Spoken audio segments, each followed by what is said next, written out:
যি মানুহ সৰ্বপৰিজনৰ আশ্ৰয়ত থাকে, যি মানুহ সৰ্বশক্তিমানৰ ছাট বখতি কৰে, তেওঁ জিহুৱাৰ বিষয়ে এই কথা কওঁ। তেওঁৱে মোৰ আশ্ৰয় আৰু মোৰ দুৰ্গ, তেওঁৱে মোৰ ঈশ্বৰ, যিজনৰ ওপৰত মই ভৰসা কৰোঁ।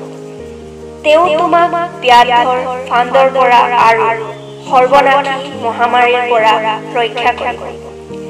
তেওঁ নিজৰ ডেউকাৰে তোমাক আৱৰি ৰাখিব। তেওঁৰ ডেউকাৰ তলত তুমি আশ্ৰয় পাবা। ঈশ্বৰৰ বিশ্বাসযোগ্যতা তোমাৰ ঢাল আৰু সুৰক্ষা হ'ব। তুমি ৰাতিৰ আতংকলৈ আৰু দিনত উৰি অহা কাঁড়লৈ ভয় নকৰিবা। অন্ধকাৰত ঘূৰি ফুৰা মহামাৰীলৈ নাইবা দুপৰীয়া সময়ত অহা ধ্বংসকাৰী আঘাতলৈ তুমি ভয় নকৰিবা।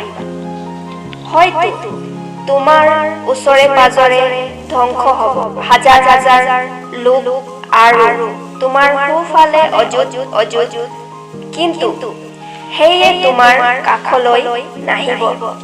তুমি কেৱল নিজৰ চকুৰে দেখা পাবা।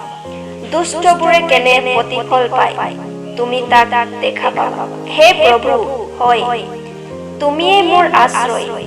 তুমি সৰ্বপৰিজনক তোমাৰ আশ্ৰয় স্থান কৰিলা।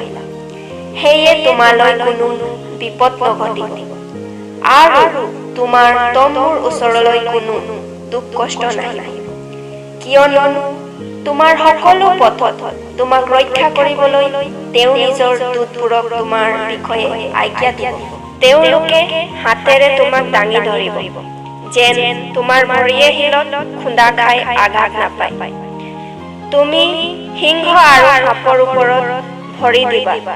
তুমি যুৱা সিংহ আৰু নাগক ভৰিৰে গছকিবা। কিয়নো তেওঁ মোক প্ৰেম কৰে, সেয়ে মই তেওঁক উদ্ধাৰ কৰিম। মই তেওঁক ৰক্ষা কৰিম, কাৰণ তেওঁ মোৰ নাম জানে।